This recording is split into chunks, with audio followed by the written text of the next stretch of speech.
The following production is part of the We Be Geeks podcast collective.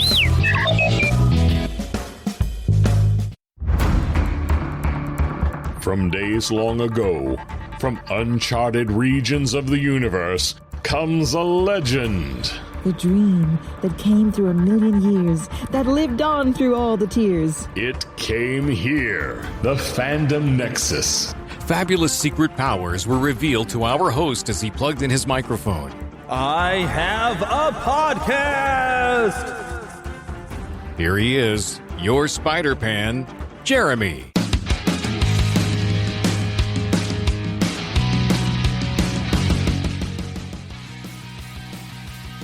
Hello!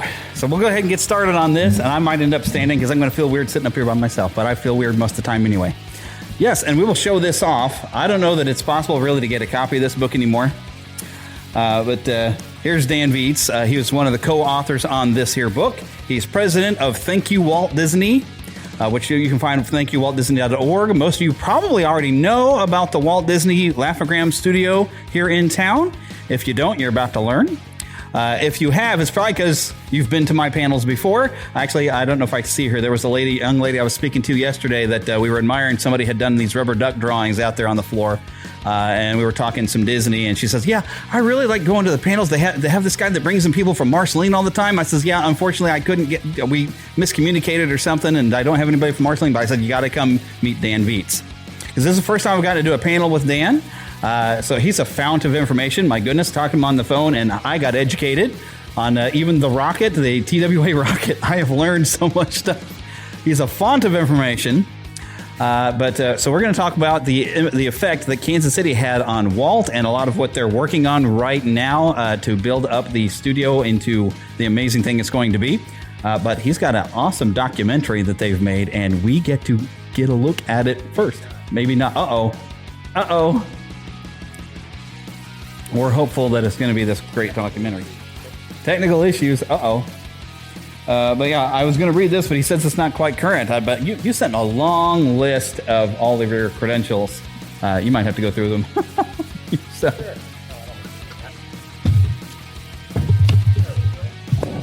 Thanks, Jeremy. Thanks to Jeremy for setting us up. We were both kind of surprised just 2 weeks ago, I think, when we actually realized that we were going to be allowed to do this. And so, as Jeremy indicates, I am full of it. I am full of information about Walt Disney, at least. And So Jeremy, if you want to jump in with a question or comment at any point, feel free. Otherwise, sure. I will just run on ad infinitum. I had the Makes my job easy. Yeah. Well, I practice law to support my Disney habit. I've been addicted to Disney for about 30 years now. I mean, we all grew up, with Disney, but getting serious and hardcore about really researching Disney's Missouri history got me motivated, and I've focused on that for quite some time now. I had the great good fortune to be invited to work with the Kansas City Star's history writer, Brian Burns, and their movie editor at that time, Bob Butler, on this nice little book. I'm really proud of this book. It's now out of print, but it's frequently on Amazon and eBay, and if you search, you'll find it. And it was almost a limited edition. There are only 5,000 copies of this book that were printed, but it's gotten a lot of circulation. It's gotten a lot of citation by subsequent writers, which always makes me happy and proud. We set out to do this book. We thought, or at least the Star writers thought, we'd just rehash what other writers had published. But in fact, we wound up doing some original scholarship. So, there are some facts in this book which were previously unpublished anywhere else. So I'm especially proud of that. Now, if I could find a volunteer to pass out some flyers here, I've got some information that I think you might find useful and informative. And there's two volunteers. That's ideal. Yeah, if you could each go down the side aisles, that's great. Thank you so much.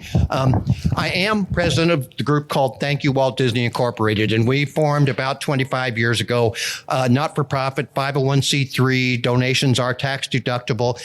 We kicked in a few $1,000 and each of us, that is, and managed to buy a very significant building. That is the Laugh-O-Gram Studio building where Walt Disney's first professional film studio operated just over 100 years ago. And by the way, the Disney 100 exhibition is coming to Union Station, opening on May 24, and it will be running through at least the end of November. And it's a wonderful thing. I had the good fortune to see it up in Chicago a few weeks ago. And it is the history of the company, not specifically the history of Walt Disney. But my primary focus is on Walt's life, as well as his work, but how his background in Missouri influenced both his films and his theme parks. So let's see here if I can manage to focus. 1 week from today, of course, is St. Patrick's Day. And so I find that even people who consider themselves Disney fans aren't always aware of this great gem of a movie. And I would watch it every St. Patrick's Day if I could get away with it. I do. It's really fun. It's a really well done movie. It's exactly how Ireland ought to be. I don't know if it's how Ireland really is, but Sean Connery sings, and I have read that Albert Broccoli actually cast Connery in Dr. No after seeing him in this film. Now, his character is quite away from James Bond, but nonetheless, it's a great movie. It's just full of humor and some scary scenes and some great special effects, some really impressive special effects for the time. And sound effects you might recognize in the Haunted Mansion when that Banshee shows up at the end. Yes. The Banshee is especially scary, as it ought to be. Oh, now my little button's not doing its job. I'm not able to forward. Doggone it. What's the problem here? We're all just enjoying Sean Connery. Plus, his co-star there, she's a cutie. Janet Monroe is wonderful. I wonder if she's related to Caroline Monroe. I don't know that she is, but I've always thought that might be likely. Julie, I need a hand here. I am not forwarding. It's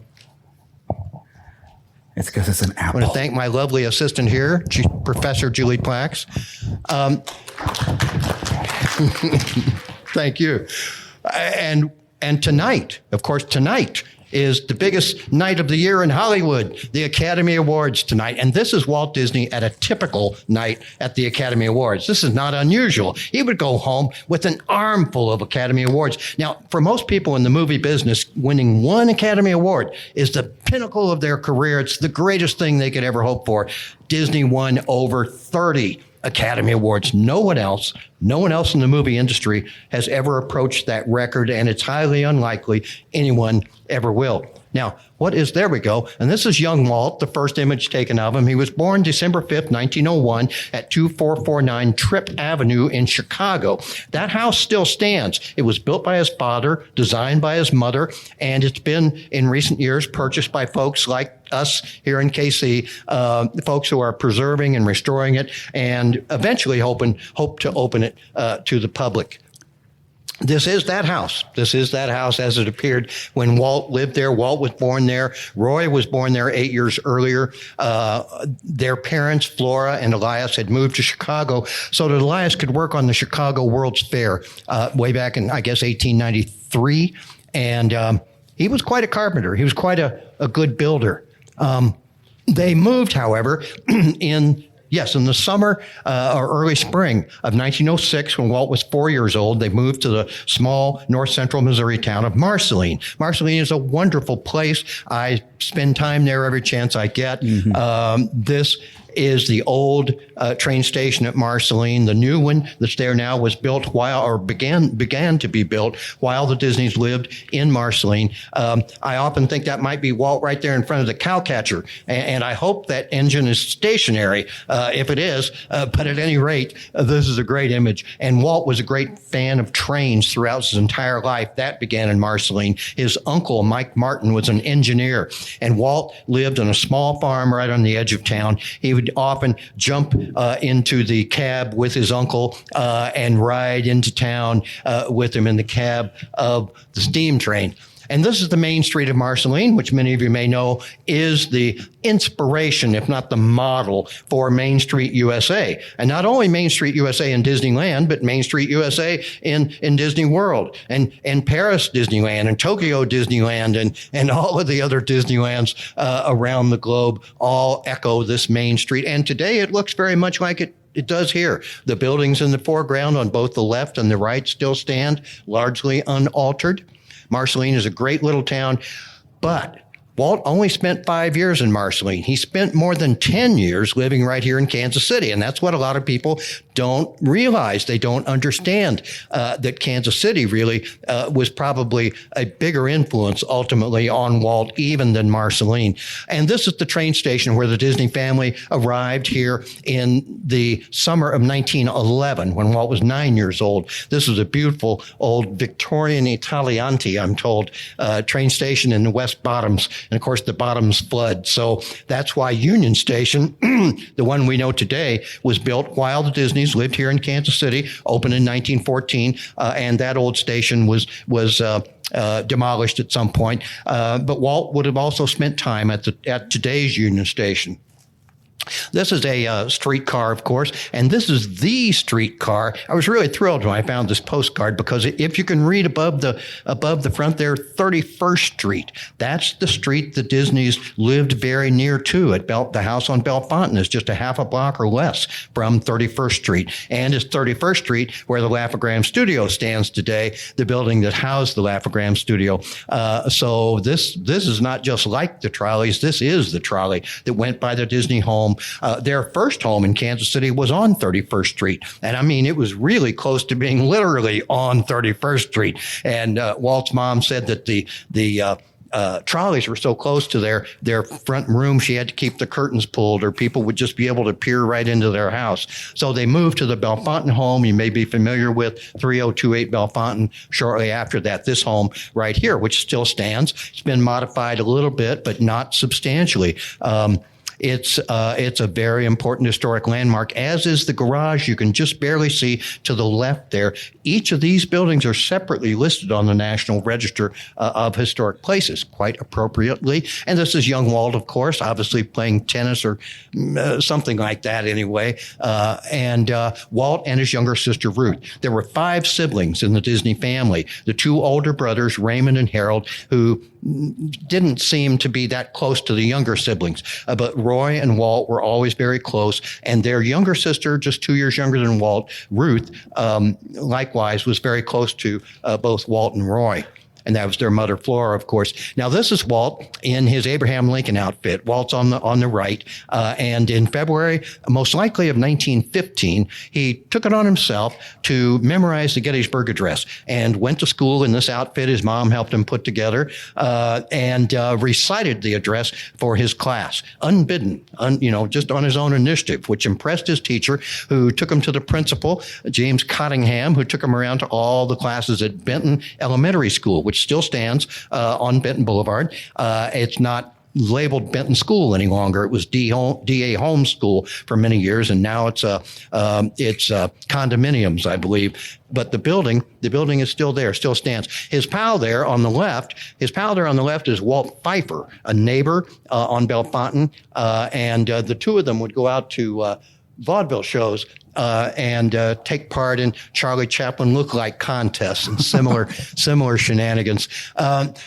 This, of course, is the Abraham Lincoln figure at Disneyland's Opera House. And I believe there's no question that this attraction is descended from the Benton School Abraham Lincoln outfit and performances that Walt did. I think that when the state of Illinois invited him to design a pavilion for the 1963-64 New York World's Fair, he said, "Yeah, I'll build you the most lifelike robot that has ever existed." And that's exactly what the Imagineers did. This robot just blew people away. Some people thought it really was a real person, but it's not. It has been updated. It has been improved, but essentially it's still little Walt Disney doing his Benton School performance when you see Abraham Lincoln at the Opera House in Disneyland. And the Hall of Presidents, of course, at Disney World kind of grew out of that same concept. Now, one of the things, Walt took his first art classes at Benton School, and one day his teacher assigned the class to draw pictures of flowers. So Walt drew his flowers with faces on them, and she reprimanded him. He said, flowers do not have faces. Well, they do in the first Technicolor cartoon to win an Academy Award, Flowers and Trees, part of the Silly Symphony series. I think there's no doubt Walt remembered being reprimanded for putting faces on flowers when he designed this Academy Award-winning short film. And he attended his first art classes here in Kansas City at the YMCA building. Now, I think that this is now the home of a Catholic newspaper publication. I can't quite recall the title, but I believe that building still stands. Now, later on, he did attend classes at Kansas City Art Institute as well. So I want to make that clear. He went to art classes at both places. But his father, when they moved from Marceline, his father had tried to be a farmer, but with little success. He came here. He used the money they obtained from selling the farm to purchase the rights to distribute the Kansas City Star and the Kansas City Times. We had two daily newspapers in those days, and Walt hated getting up at various times. The story was 3:34, 5, but very early in the morning to throw those papers 7 days a week. I mean, I'm sure that was miserable. I would hate that. And you may remember in the film Saving Mr. Banks, that one of the pivotal moments of that film is when he talks about his memories of getting up to throw those damn newspapers in Kansas City, and somehow persuades P.L. Travers to let him make Mary Poppins in. But this building, of course, is still there today. One of the interesting parallels, I think, is the similarities between the life of Ernest Hemingway and the life of Walt Disney. Both of those men were born in or very near to Chicago, within just a couple of years of each other. Hemingway was a couple years older. Both of them moved to Kansas City. Both of them worked for the Kansas City Star in different capacities, but nonetheless worked for the Kansas City Star. Both of them went to Europe during World War I. Actually, Walt was just after, immediately after the end of World War I. But both of them drove Red Cross ambulances in Europe. And so Walt didn't know how lucky he was that he wasn't there during the fighting, that he wasn't in the trenches, that he wasn't, likely to get killed. But Hemingway, of course, suffered some pretty serious wounds that haunted him for the rest of his life. Walt was just bound and determined to get into the war. And, like young boys often are, I didn't realize, I think, how horrible that war was. And so, we have the wonderful National World War I Museum here in Kansas City, and they now have on display an ambulance very much like the one that Walt Disney drove in Europe. And when it was dedicated a few years, maybe several years back now, Walt's daughter, Diane, and a couple of her daughters came to Kansas City for the dedication of that little Red Cross ambulance. And I had the good fortune to have dinner with Diane and get to spend some quality time with her. And that was magical. This is of course, today it's the main facility of the Central Kansas City Public Library. But in Walt's day, this was the First National Bank. And his brother Roy worked there, both before and after Roy joined the Navy and served during World War I. I have read that he spent a total of 8 years working as a teller here. And this was the closest he ever came to any formal training in finance. Roy was truly a genius. Walt Disney World was built without borrowing one penny. Roy Disney really knew finance, and I think he learned what he knew basically right here at the bank. When both of them returned from the war, they both came back to Kansas City, even though their parents had moved to Chicago. And Roy resumed working here at the bank, at least for a short time. And it was there that he made connections that got Walt a job. Throughout their lives, Roy was always providing money to Walt. In Marceline, he would give him a dime or a nickel whenever he went into town to buy a toy. And in Kansas City, Roy would get Walt a job. And throughout the rest of their lives, Roy would come up with the money to do what Walt wanted to do. And by himself, Walt might have disappeared. He'd have gone bankrupt again without Roy's help. But the two of them together were dynamic. At any rate, this is a fantastic building. If you've not been in there recently, you should go there. It is a wonderful example of adaptation of an historic building into a new use. And they preserved the character of the structure beautifully. You can go up on the roof and play chess with 3-foot-high wooden chess pieces. And the wonderful Missouri Valley Room is on the top floor of this library building as well. And just a wonderful place to do research. They've got a fantastic postcard collection, and you may notice that many of the images I'm sharing with you and which are in this book are postcards, a really great source of imagery from the turn of the 20th century, that is. This is the Union Pacific Station in Jefferson City.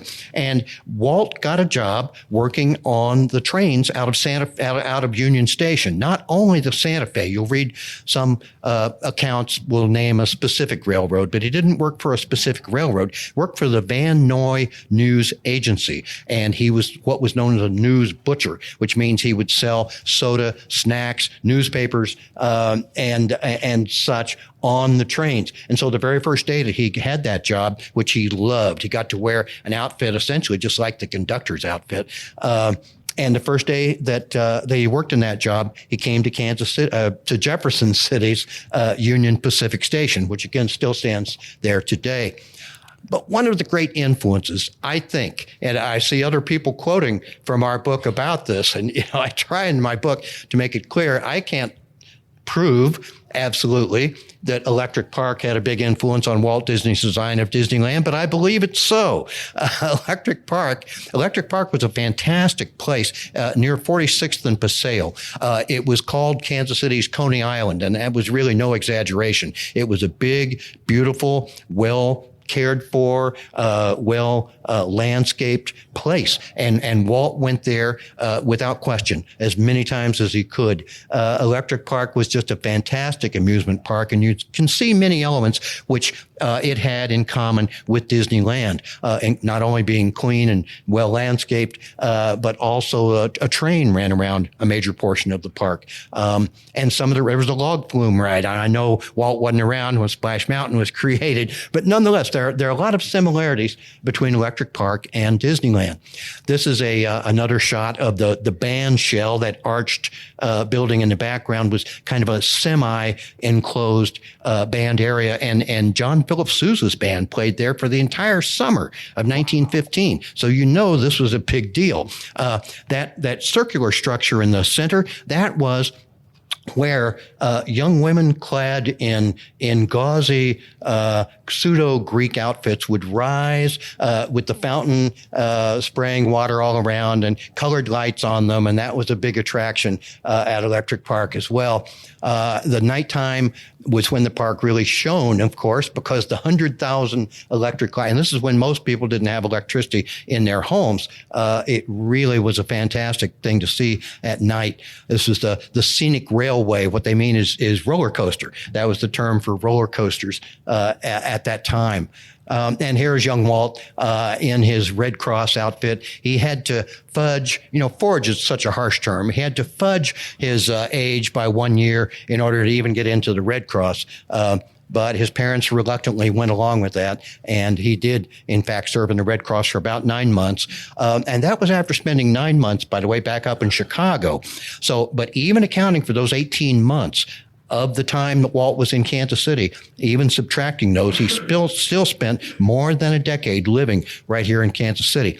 Well, when he came back and he did a couple of short-term jobs, and he saw an ad in the Kansas City Star for the what was called the Kansas City Film Ad Service, also known as the Kansas City Slide Company. That's what the concrete sign behind that one actually says, and we have that sign. We salvaged that sign when this building was destroyed by the University of Missouri, to their shame and regret, I hope. But at any rate, they threw us a bone. They saved the concrete slab that says Kansas City Slide Company, which is right behind the United Film Ad Service sign.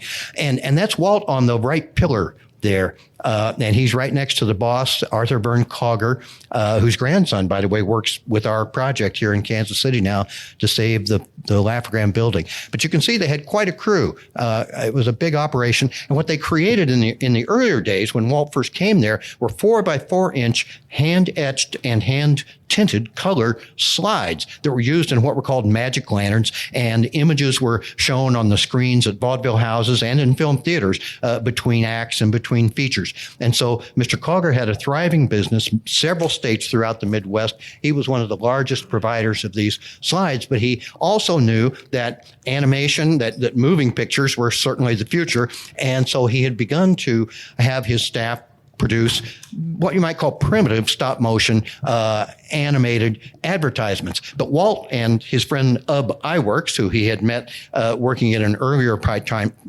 short-term job, they knew that the animated cartoons they saw in theaters were not made with paper cutout figures. They were drawn, and he wanted to draw animation. And so they checked out 2 books from the Kansas City Public Library, one of which is still in their collection, by the way, and taught themselves to animate drawings and taught the rest of the crew at the Film Ad Service how to animate drawings. And that really was the beginning of Walt's career in the movie business. Years later, well, I'll get to that later. Here's the sign I was talking about. You can actually see the Kansas City Slide Company signs on 3 big foot-thick slabs of concrete. And I'm so glad we were able to at least save that from this very important historic building. And, of course, this is the public library that Walton visited. This is where the public library was headquartered before. That building over on, what was that street?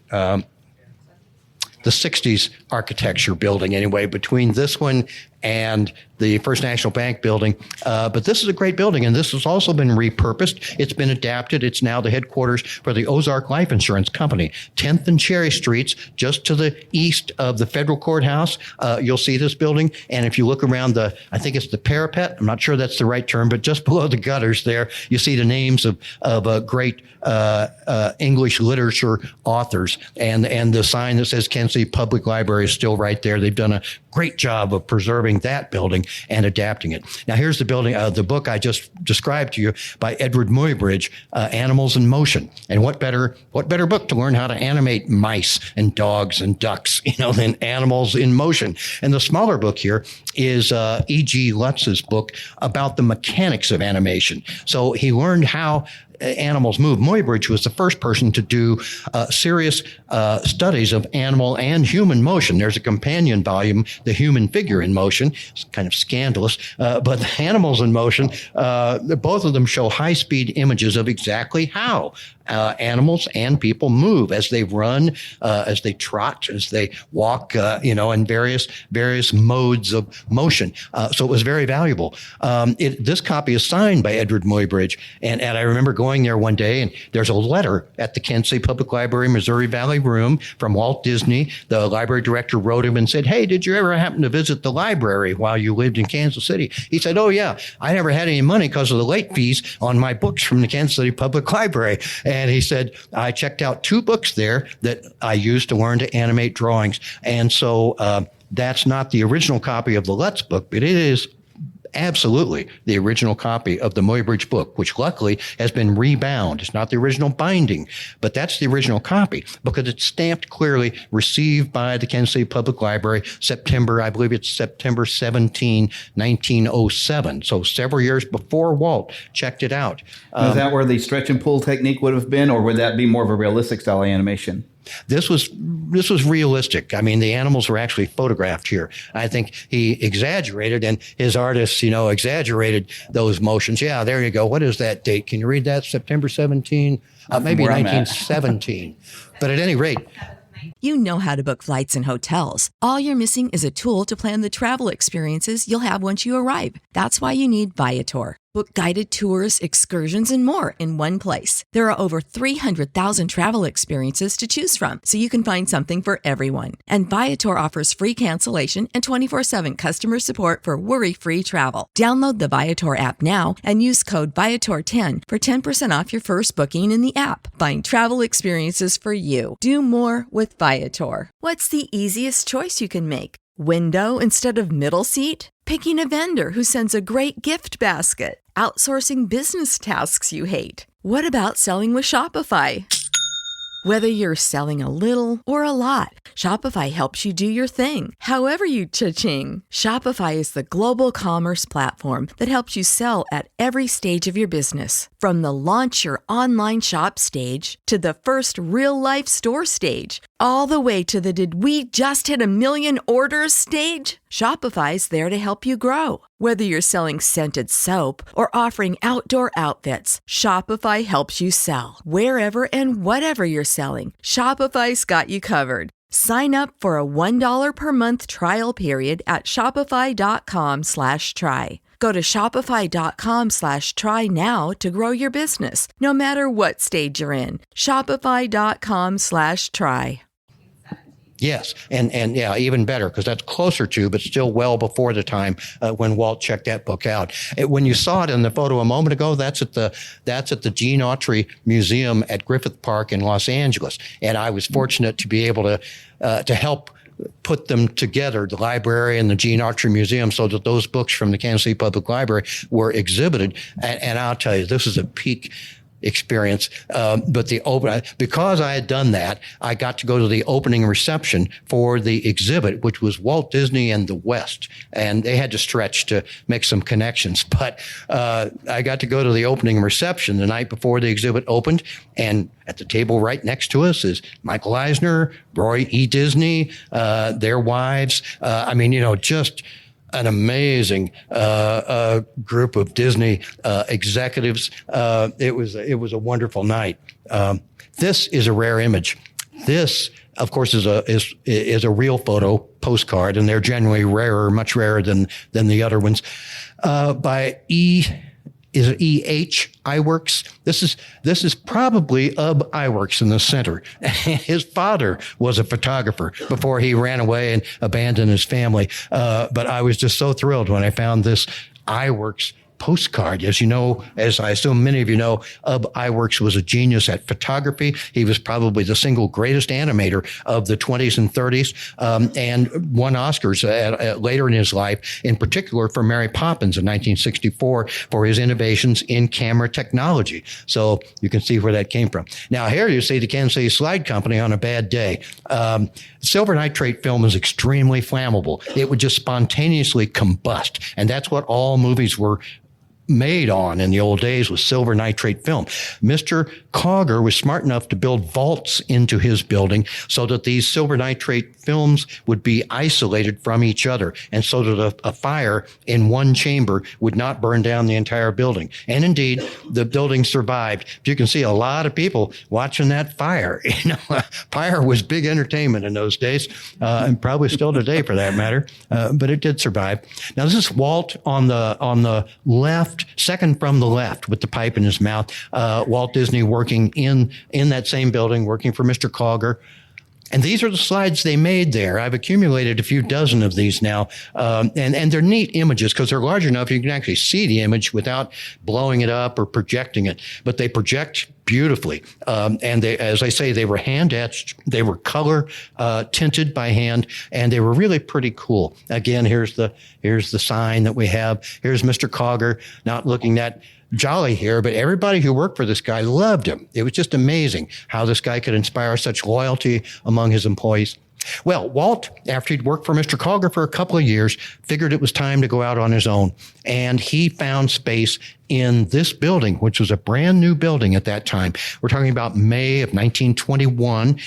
He incorporated Laugh-O-Gram Films. The records are still in the Secretary of State's office. He found space on the second floor at the west end of this building, and that's where the Laugh-O-Gram studio operated for a little less than 2 years. But the work he did there was very important. It set the pattern, really, for his entire career in film. The greatest filmmaker who ever lived, by the way, Leonard Maltin, who I think is the world's greatest film historian and critic. Leonard Maltin said of Walt Disney that he was the most successful and influential producer in the history of movie making. Now, that's no small compliment. That is a pretty sweeping statement, but it is supported not only by Walt's winning more than 30 Academy Awards, but also by the fact that he and Roy built a studio and held on to it. And that's not true of anyone else in Hollywood. Mayer didn't manage to hold on to MGM. The Warner Brothers didn't manage to hold on to Warner Brothers, but the Disney brothers held on to that studio. They did have to, sell stock, but they ran the show. And in many ways, that statement by Maltin is absolutely true. And it grew out of the activity in this building. Now, what's also important to understand is that while he was here, he not only worked there, he lived there. He said, I don't need an apartment. I work all the time anyway. I'm just going to sleep in my studio, sleep in the Laugh-O-Gram studio. And while he was there, he said in several interviews in the early 30s, he would hear mice come out after he'd gone to bed. He said he slept on a pile of canvas in the studio, and they had wire waste baskets like this one. This one, by the way, is at the Frontierland Station at Paris Disneyland. But I saw that wire waste basket and I thought, I'm going to take a picture of that for my lectures. And so you can see in those old time wire waste baskets were wide open and a mouse could easily get in and out of that waste basket. And he said the mice would come out and take the crumbs from his employees' lunches out of there. And so he started feeding them. He started putting out bread and cheese for the mice. And then he said one little mouse was braver than the others, and he managed to tame that mouse and kept that mouse as his pet. The mouse would play on his drawing board and at various times lived in a drawer of his desk or in a small cage or just ran free. And when Walt left Kansas City, he made a point of taking that mouse to a place where he thought he would be safe. He said out in the country, I suspect Swope Park, because Walt and his crew often went out to Swope Park. But he took him to a place where he hoped that little mouse would be safe and would survive. And so we probably still have the progenitors of that little mouse here in Kansas City today. And that's why I say Mickey Mouse was a Kansas City native. That right. Was Mickey. That's right. Now here's a shot of the interior of the studio. Those posters do not exist. I mean, at least no one knows where any of those posters exist. I'm sure they're very small print runs, but those are two examples, and we've had them reproduced. By the way, they are available reproductions which have been colorized by the Kansas City Art Institute. They're for sale on the thankyouwaltdisney.org website, or they will be very soon if they're not, but I think you can get them there now. There's also at least one other of those posters that we're fortunate was photographed, and so we have at least 3 of the Laugh-O-Gram cartoon one-sheet posters. And we're lucky I think we have 5 now of the Laugh-O-Gram cartoons, the one-reel black and white silent cartoons made by Disney and his crew right here in Kansas City. You can see above it's a faux mantle, a faux fireplace on the right, a little dark plaque that says South Central Business Association. Well, that was kind of like the Chamber of Commerce for the South Central part of Kansas City. And Walt obviously made sure that Laugh-O-Gram was a member of that association. We are meticulously reproducing this image, this office arrangement, that is, for our building. When we get it fully restored, those rooms that Walt occupied, we're going to make them as nearly as we can to the way they were when Walt was there. The stock characters in his Laugh-O-Gram cartoons included this little girl, this little boy. They were unnamed, as was the dog, but the cat was Julius. Julius Katz is the alleged owner. Has anybody here been to Disney's California Adventure? Yeah, of course. In California, the park on the south of Disneyland now, Disney's California Adventure, when you walk in there, as you're walking in on the right-hand side is Julius Katz, I think it's Clothiers. Well, that's a reference, obviously, to Julius the cat from the Laugh-O-Gram cartoons. There's also another reference in Toontown.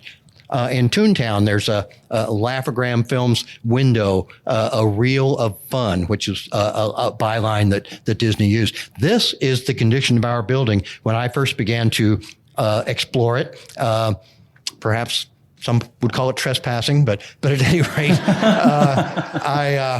you can see what had happened is the roof had collapsed in large pieces. Large parts of the roof had collapsed in to second floor, and parts of the second floor had collapsed into the first floor. So, I mean, it was very sad. It was, a great challenge. Now, some parts of the building were better preserved than this one, but it was in bad shape, and it was about to be demolished. And I went to the owners, an elderly couple they were well aware of the history of the building. They hoped they could restore it and it would be their grandchildren's inheritance. But the city said, if you don't restore it now, we're going to tear it down. So it was listed to be demolished. They were motivated sellers. I had contacts with them before and said, you want to sell this building? And they said, oh, no. And then they said, well, yeah, we do. And so we got a good deal on this old building. And we took the risk the city would go ahead and tear it down and bill us for hauling it away to the dump. But fortunately, that did not happen. Mayor Emanuel Cleaver deserves a lot of credit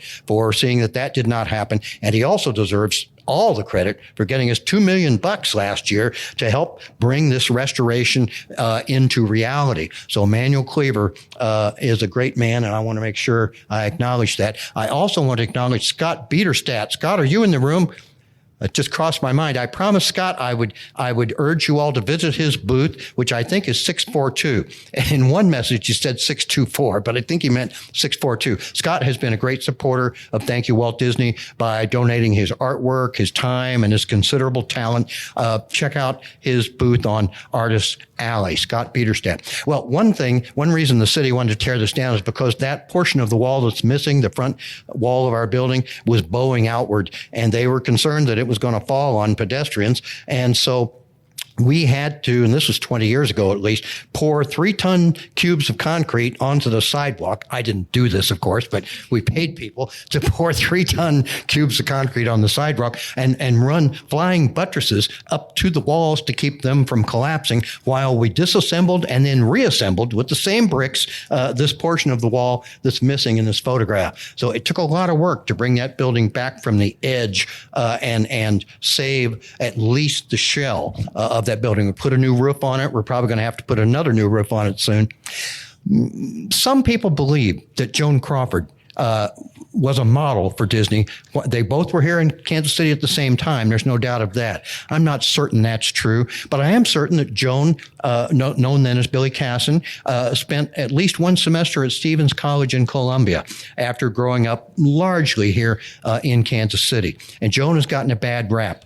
She is not Mommy Dearest. She was probably the greatest actress in the history of Hollywood, certainly in terms of her longevity, going from silent films all the way up through the early 70s. She was making movies. She won an Oscar for Mildred Pierce, well-deserved Oscar, but she stayed home that night. She claimed she was ill, so she made her acceptance speech from her bed at her home. But she grew up in worse circumstances than Walt did. I mean, she was dirt poor, lived in the back of a little laundry that her mother ran, which was right across the street from the federal courthouse again, right, very near that public library location I showed you a few moments ago. Well, one of the projects Walt did at Laugh-O-Gram was to make what we would call maybe a music video today.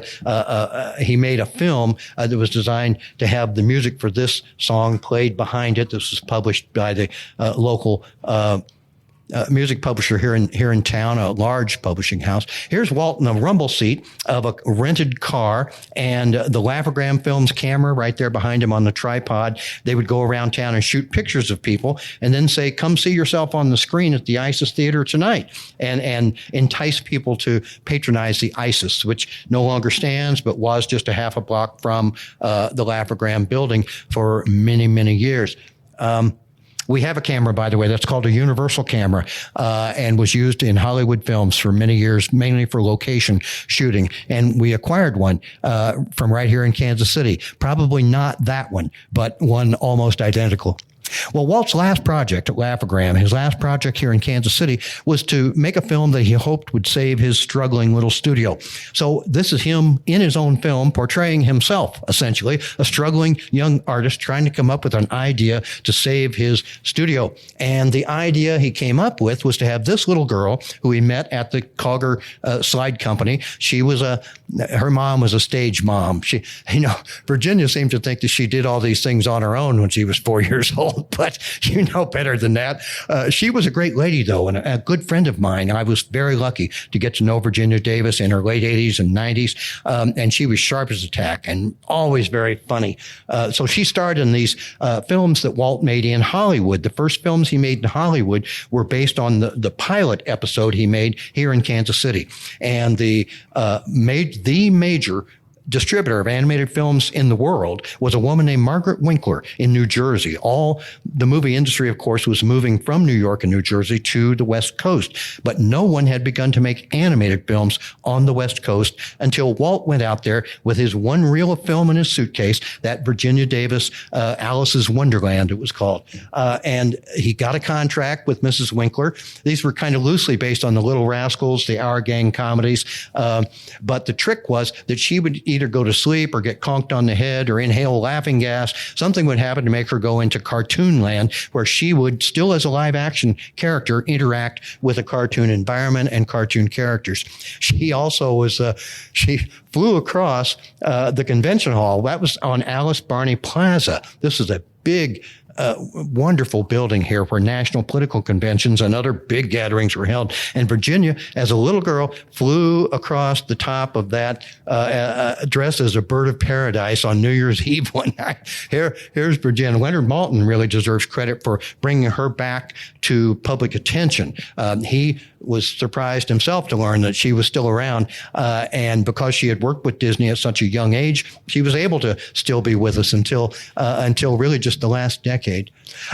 I was very fortunate to be able to attend the Disney Legend Award on the Disney Studio grounds. This is the building that Eisner built, the Seven Dwarfs building, and the what's it called, the Courtyard of the Legends is where you're looking here.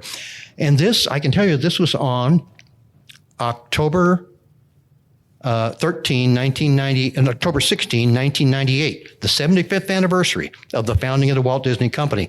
And so it was a big day there at the studio. I was out there for a Disney convention. Virginia was out there to get the Legend Award on that day. And I say to Virginia, do you need a date? Do you need an escort for the Legends Award? She says, well, yeah, Dan, I do need a date. You want to be my date? I said, yes, I do. And so I managed to not sneak exactly, but get into this event. And there was only a couple hundred Disney company employees that got to go to this thing. But it was a fantastic gathering. All the legends, all of the people who had received the Legend Award, almost all of them were there that day. I mean, the Sherman brothers, of course, Dick Van Dyke, Davy Crockett, Fess Parker, Mrs. Banks from she just passed away, Glynis Johns from Mary Poppins, and the peak experience, Annette Funicello in a wheelchair, but nonetheless in a really good mood that day. And it was such a thrill for me to meet Annette Funicello, and all the other folks that day. I talked to Dick Van Dyke. I said, Dick, I'm from Missouri where you were born. He says, well, yeah, that's right. I don't remember it, but I was born there. But at any rate, and he's still with us, of course. That's amazing. 96 or 97 now, I think. But the Legend Award was so cool. So Eisner goes up there and introduces Roy E. Disney. And Roy E. Disney, and they were on good terms back then, tells the history of the beginning of the company, what I've just told you about little Virginia Davis and his father and his uncle, and how little Virginia really was the beginning of the Walt Disney Company in Hollywood, at least. And then Virginia comes up to the podium, and she walks up there, and she paused, and people were just on the edge of their seat waiting to hear what she would say. And she finally says, well, it's about time, 75 years, finally I'm getting an award from the Walt Disney Company, and she was just so funny. And so her hands are in the concrete there now on the Legends Plaza. And that was quite a day. Oh yeah. Here's Virginia. I wish I'd had a telephoto lens, but it was an amazing day. An amazing day. So, of course, the 100th anniversary of the Disney Company was just last October, 1923 to 2023. And a 100-year exhibit, of course, is coming to Union Station on May 24. And we're lucky to have that. And to have it in Union Station is especially cool. I went to see that exhibit up in Chicago, and it was in a shabby little place in an out-of-the-way location. I mean, I shouldn't say that, but it was nowhere near as cool as Union Station. let's see, I'm probably going the wrong way here. Oh, yeah, there's a share of stock when Walt couldn't actually pay his employees, much like Michael Eisner got shares of stock in the company. You know, he would give them shares of stock, but they turned out to be worthless. Now, not worthless. If you had that certificate, it's worth many thousands, not because of its intrinsic value, but as a collector's item, of course. Now, here's Walt on the roof of our building. And because of the pattern of the capstones there in the foreground, you can even locate exactly where he's standing, about to clobber one of his employees with a .45 automatic, while I think it's is behind this pseudo camera. From what I've read, it's not really a real camera. But how they got this angle is still a mystery, because there's no building right there. They didn't have a crane. They didn't have a helicopter. They sure didn't have a drone, but somehow they got this camera angle. Well, here I was struck by this. Horatio Alger, of course, has come into some disrepute in recent years, but he is the classic example. He wrote story after story about how young boys, I think it was always boys, would make good. Poor boys would, by pluck and luck, would make their fortune. Well, here's Only an Irish Boy, Walt Disney, the Irish boy on the steps of, probably not really, but like he was at Union Station with his cardboard suitcase. He said he had a mismatched suit. And I saw this image. I thought, damn, that is exactly what Walt described himself as, leaving Kansas City in the late summer of 1923, going all the way on the Santa Fe to Hollywood, to Los Angeles. And that's what he did. These red dots here are Santa Fe hotels. They're Fred Harvey hotels and restaurants. Marceline had a Fred Harvey lunchroom, which still stands there, by the way. And it's interesting how Walt's life parallels the route of the Santa Fe Railway. They both start up in Chicago. They both go through Marceline. They both go through Kansas City. And then they both go on the southern route there, right out to Los Angeles. Of course, from Union Station, this is the dedication of the Liberty Memorial, not the final, but the groundbreaking for the Liberty Memorial. An incredible crowd. Walt was hired by a Hollywood studio to take film from an airplane of the crowd that day. It was a much happier day than the Chiefs parade, unfortunately, turned out to be. This is where Roy lived. He was staying at this Veterans Hospital in Sawtell, a suburb of Los Angeles, recovering from tuberculosis, which he picked up during the war. And Walt goes out there, and Walt's, of course, not living at the VA hospital. But when he gets a letter from Margaret Winkler saying, "I'm offering you a contract to make those Alice comedies," he ran over to the Veterans Hospital, and Roy was there in his bed in one of the wings of the hospital, and he's yelling, "Roy, we've got a contract. We're in the movie business." And Roy got up and walked out of there and never went back. I mean, that's the literal truth. Now, I don't know if that was the reason, but he was recovered sufficiently, at least, to leave the hospital. And the two of them started making movies. I mean, just the two of them. 1937, of course, was a landmark. And at the end of 1937, Walt produced the first successful feature-length animated film, Snow White and the Seven Dwarfs, still certainly one of, if not the greatest animated film ever made. These slides are a little out of order, but this was the first film that Walt and Roy made in Hollywood with young Virginia Davis. Walt convinced her parents to move to Hollywood so that she could appear in these little one-reel films. I mean, she wasn't making that much money, but her parents wanted her to be in the movies, and she was, by the way. She appeared in MGM musicals, in particular the Harvey Girls, a beautiful color MGM musical, won the Academy Award for Best Song for the song The Atchison, Topeka, and the Santa Fe. That's not actually the name of the railroad, but it's close. And so Virginia had quite a career. She was an amazing woman. Now, this is the other important thing, other than the inspiration for Mickey Mouse coming out of the Laugh-O-Gram studio. These are guys that followed Walt Disney to Hollywood, and he needed them because nobody else was making animation in Hollywood. When he got a foothold, when he realized that he could make movies and make money making movies, he called on his friends from Kansas City. So this is Walker Harmon, Iwerks, what's the other Harmon brothers? Hugh Harmon, thanks, and Rudy Ising, and it's Friz Freeling.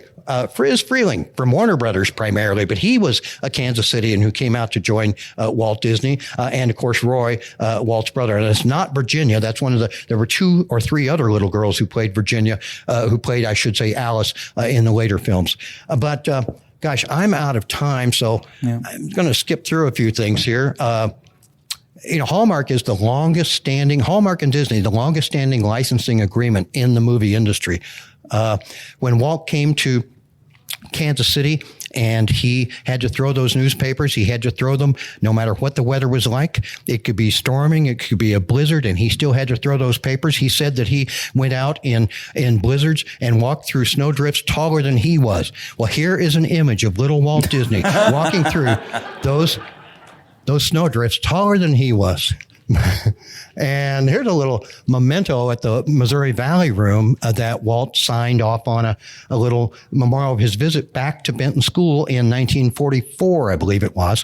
And he gave to his old friends at the South Central Business Association these little hand-painted Dumbo figurines. Dumbo was just coming out then. And this is Mr. Cogger visiting Ub and Walt at the Disney Studios. And they had a big gathering at the Roosevelt Hotel for Mr. Cogger, all the Kansas Citians who had worked with him here. If I could get my slides to go better, I could show you this group of people. But we're just about out of time anyway.